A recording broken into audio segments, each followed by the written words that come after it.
भारतीय सेना real heroes of our country. अगर आपको असल ज़िंदगी में हीरो देखनी है तो आपको सीमाओं पर तैनात उन हीरोज़ को देखना चाहिए जो खून को जमा देने वाली ठंड में भी हमारी सीमाओं की रक्षा के लिए जी जान एक कर देते हैं। अगर बहादुरी के सर्वोच्च शिखर को महसूस करना हो तो जैसलमेर जैसे गर्म जगहों पर ऊंट पर बैठकर हमारी सीमाओं की पहरेदारी करने वाले सैनिकों से मिलना चाहिए, जो जला देने वाली गर्मी में भी अपनी परवाह किए बिना देश की रक्षा के लिए तत्पर रहते हैं। नमस्कार दोस्तों, आज हम हमारे देश के उन वीरों के बारे में आलोचना करेंगे जो अपनी परवाह किए बिना हमारी देश की रक्षा करता है। फर्स्ट इंडो पाक वॉर, प्रथम कश्मीर युद्ध। जिस समय भारत आज़ादी का जश्न मना रहा था, उसी समय पाकिस्तान ने भी भारत पर आक्रमण करने की योजना बनानी शुरू कर दी थी। 22 अक्टूबर 1947 को पाकिस्तान ने भारत पर आक्रमण शुरू किया। ये युद्ध थोड़े थोड़े अंतराल पर लगभग 1 साल तक चला। इस लड़ाई की सबसे खास बात ये थी कि ये लड़ाई भारतीय थल सेना ने उन साथियों के खिलाफ लड़ी थी जिनसे कुछ साल पहले वो कंधे से कंधा मिलाकर चलते थे। हैदराबाद का विलय 1948। भारत के विभाजन के उपरांत राजसी राज्य हैदराबाद, जो कि निज़ाम द्वारा शासित था, ने स्वतंत्र राज्य के तौर पर रहना पसंद किया। निज़ाम ने हैदराबाद को भारत में मिलाने पर अपनी आपत्ति दर्ज करवाई। भारत सरकार और हैदराबाद के निज़ाम के बीच पैदा हुई अनिर्णायक स्थिति को समाप्त करने हेतु भारत के उप प्रधानमंत्री सरदार वल्लभ भाई पटेल द्वारा 12 सितंबर 1948 को भारतीय टुकड़ियों को हैदराबाद की सुरक्षा करने का आदेश दिया। 5 दिनों की गहन लड़ाई के बाद वायुसेना के समर्थन से भारतीय सेना ने हैदराबाद की सेना को परास्त कर दिया। उसी दिन हैदराबाद को भारत गणराज्य का भाग घोषित कर दिया गया। पोलो कार्यवाही के अगुआ मेजर जनरल जयंतनाथ चौधरी को कानून व्यवस्था स्थापित करने के लिए हैदराबाद का सैन्य शासक घोषित किया गया। गोवा, दमन और दीव का विलय 1961।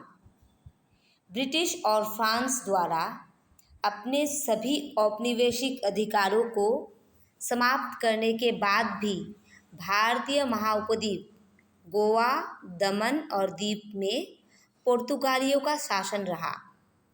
पुर्तगालियों द्वारा बार बार बातचीत को अस्वीकार कर देने पर नई दिल्ली द्वारा 12 सितंबर 1961 को ऑपरेशन विजय की घोषणा की और अपनी सेना के एक छोटे दल को आक्रमण करने के आदेश दिए। 26 घंटे चले युद्ध के बाद गोवा और दमन और दीव की सुरक्षित स्वतंत्रता करवा लिया गया और उनको भारत का अंग घोषित कर दिया गया। 1962 का भारत चीन युद्ध। आज़ाद भारत का दूसरा युद्ध चीन के साथ लड़ा गया। चीनी सेना ने 20 अक्टूबर 1962 को लद्दाख और अन्य इलाकों में हमले शुरू कर दिए।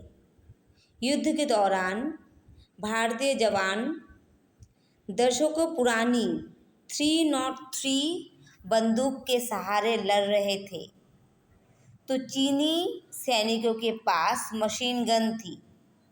इसके बावजूद रेजोंग ला दर्रे में मेजर शैतान सिंह की अगुवाई में 113 भारतीय जवान 1000 चीनी सैनिकों पर भारी पड़े।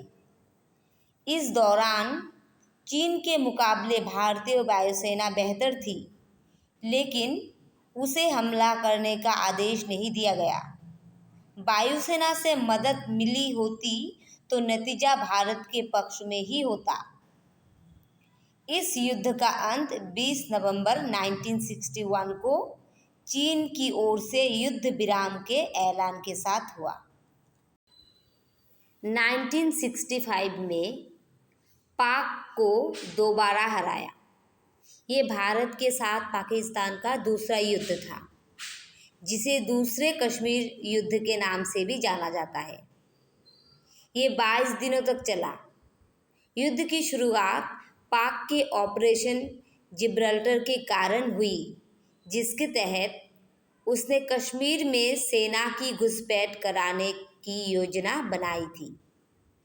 पाकिस्तानी सेना के करीब 30,000 जवान स्थानीय लोगों के वेशभूषा में कश्मीर में घुसपैठ कर गए। इसकी भनक भारतीय सेना को लगी तो युद्ध छिड़ गया। ये युद्ध में पाक ने ताकतवर पैटर्न टैंक इस्तेमाल किया था, लेकिन उसे हार का सामना करना पड़ा। युद्ध में बड़े स्तर पर भारत ने अपनी नौसेना का भी इस्तेमाल किया। युद्ध का अंत संयुक्त राष्ट्र के युद्ध विराम की घोषणा के साथ हुआ।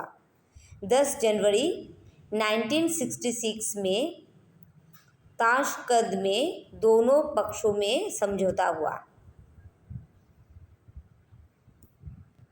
1971 में पाक को तीसरी बार हराया। वर्ष 1971 में पाकिस्तान के खिलाफ लड़े गए इस तीसरे युद्ध में भारत ने भारी जीत हासिल की। इस हार से पाकिस्तान 2 हिस्सों में बंट गया। युद्ध में भारत की तीनों सेनाओं के समन्वय ने शानदार जीत दिलाई। पूर्वी पाकिस्तान में 96,000 पाक सैनिकों को आत्मसमर्पण के लिए मजबूर किया गया। इसके बाद दोनों देशों के बीच 2 जुलाई 1972 को शिमला में समझौता हुआ। इसके बाद सभी युद्ध बंदियों को सकुशल पाकिस्तान भेज दिया गया। कारगिल वॉर। कश्मीर के कारगिल क्षेत्र में नियंत्रण रेखा के जरिए घुसपैठ करने की साजिश के पीछे तत्कालीन पाकिस्तानी सैन्य प्रमुख परवेज़ मुशर्रफ को जिम्मेदार माना जाता है। मई 1999 में एक लोकल ग्वाले से मिली सूचना के बाद बटालिक सेक्टर में ले सौरव कालिया के पेट्रोल पर हमले ने उस इलाके में घुसपैठियों की मौजूदगी का पता दिया। शुरू में भारतीय सेना ने इन घुसपैठियों को जिहादी समझा और उन्हें खदेड़ने के लिए कम संख्या में अपने सैनिक भेजे, लेकिन प्रतिद्वंदियों की ओर से हुई जवाबी हमले और एक के बाद एक कई इलाकों में घुसपैठियों की मौजूदगी भारतीय सेना को समझने में देर नहीं लगी कि असल में ये एक योजनाबद्ध ढंग से और बड़े स्तर पर की गई घुसपैठ थी, जिसमें केवल जिहादी नहीं पाकिस्तानी सेना भी शामिल थी। ये समझ में आते ही भारतीय सेना ने ऑपरेशन विजय शुरू किया, जिसमें 30,000 भारतीय सैनिक शामिल थे। 2 महीने से ज़्यादा चले इस युद्ध में भारतीय सेना ने पाकिस्तानी सेना को मार भगाया था और आखिरकार 26 जुलाई को आखिरी चोटी पर भी जीत पा ली गई। यही दिन अब कारगिल विजय दिवस के रूप में मनाया जाता है।